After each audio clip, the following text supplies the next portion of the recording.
You know what else? I don't know if it was MTR, because MTR's video is still live right now talking about this, right? So I ain't got time to watch that.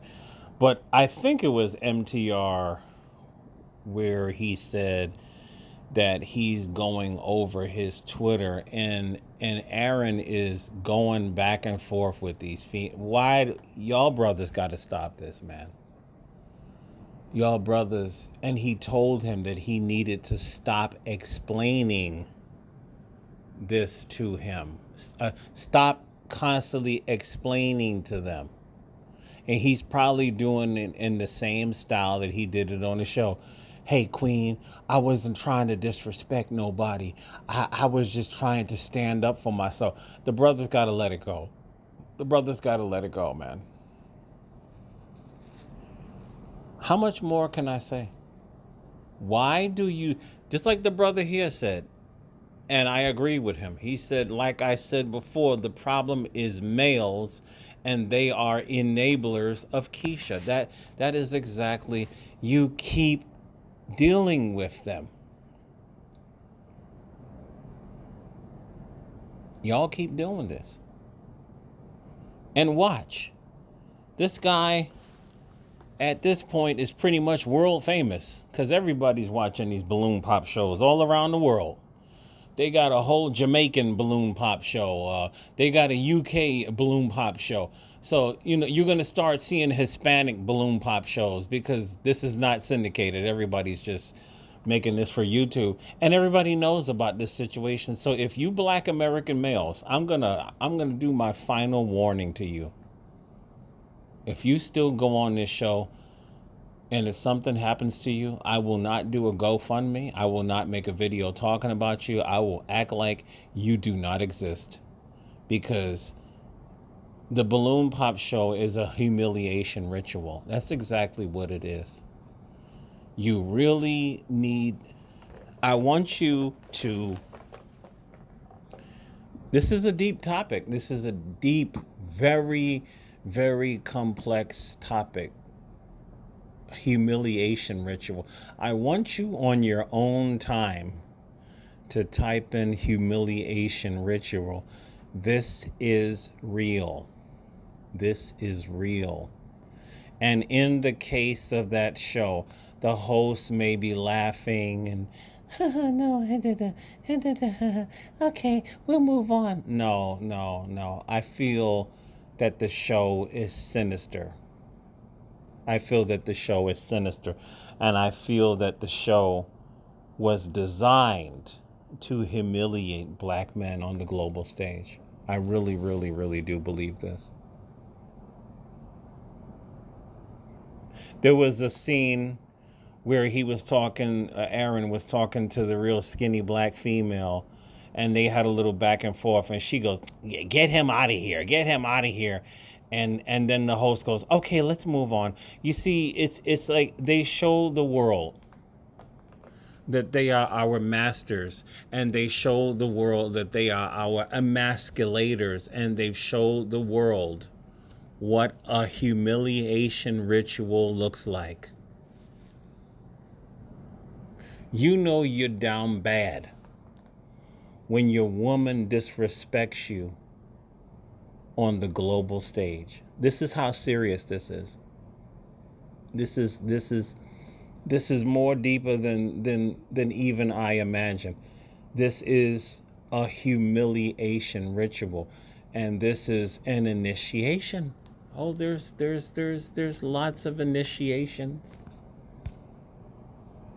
These women are showing the world that they are willing to throw black men under the bus for fame and money, and a lot of stuff is going to come their way. This is a sacrifice for their god Lucifer.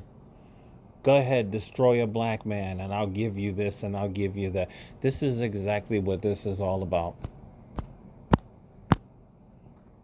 Some people tell me I need to chill out. I think too much. No, some things are the truth, and everything is not funny. And you don't play with everything. You know how they used to say don't play with my money. People would get hurt over playing with people's money. Yes. Yes. Not only that, just picture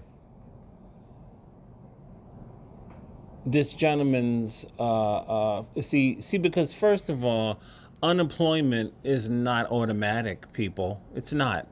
I haven't collected unemployment in a long time, and I remember a long time ago an employer fired me because we had a verbal argument. He fired me. He told me to get out, and I said okay, right? He would always motherfuck all the long time people, right? But the minute he gets into an argument with me, and I wasn't really arguing back with him. I still treated him like he was the boss. I forget what we were arguing about, but I said, you know, yo, man, you don't have to talk to me like that. You know what? You're fired. Get out. I said, okay, no problem. Everybody saw that he told me during the day. I think it was like 1 o'clock. Get out. You're fired. Okay. I grabbed my stuff and I walked out. And then that day, I applied for unemployment. And you know what happened? He contested it. Yes, he contested it. And then they gave me a date to come back 2 weeks so that we can all sit in the building and we can all say our side. I had to go to downtown Buffalo where they have it's like a Department of Labor mediation or something. And there was Department of Labor people in there. My boss was there with their lawyers. This is the first time I ever did this shit. It was just me by myself. And I stated my case. He stated his case. He was angry as fuck. He wouldn't look at me. I mean, to me, it was racial because all the white people, they would motherfuck each other. And, he'd be like, shut up, go back to work. I never motherfucked this guy. I was just like, why are you yelling at me for, man? You shouldn't be talking to me like that. You know what? You're fired. Get out. Okay, no problem. So I left.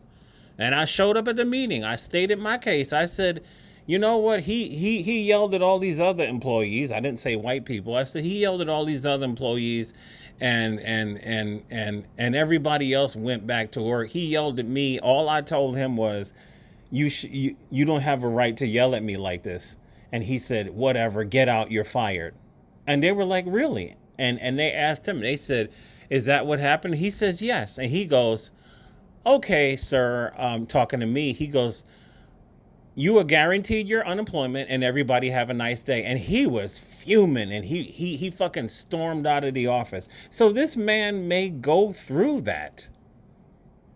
They may find some clause and say, well, he brought economic hardship to the company, so they shouldn't have to pay him unemployment. And the bottom line is, the brother got a truck.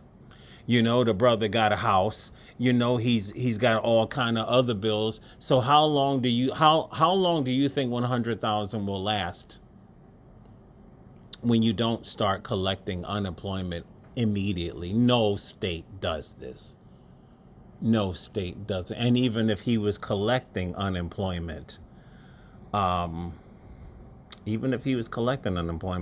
it may not cover everything. So now this brother has to get a job. Right? And let me just say this, because I know about the trades, right? Because I used to do refrigeration a long time ago. I went to school for that. I was a mechanic in the Army and whatnot, and then I went to refrigeration and whatnot, and I did that for a little bit. When you are in the trades and you have a criminal record, there's a lot of jobs that will not. I didn't even know that. There's this brother that used to work on my job. He was explaining it to me. He goes, you will not get the best jobs. You will get the shitty jobs. You will get the short end of the stick jobs. They will hire you for some jobs, right? But even him being an electrician and a felon, he was not able to get everything. Like, he would not be able to go to work for the federal government as a felon, as an electrician. They would not allow it. If I'm wrong on that, somebody can correct me.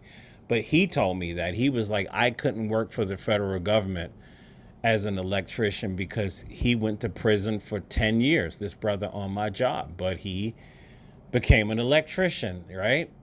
So these are all the hurdles that's going on with him. You know what I'm saying? This man is receiving death threats. This, I mean, it's just,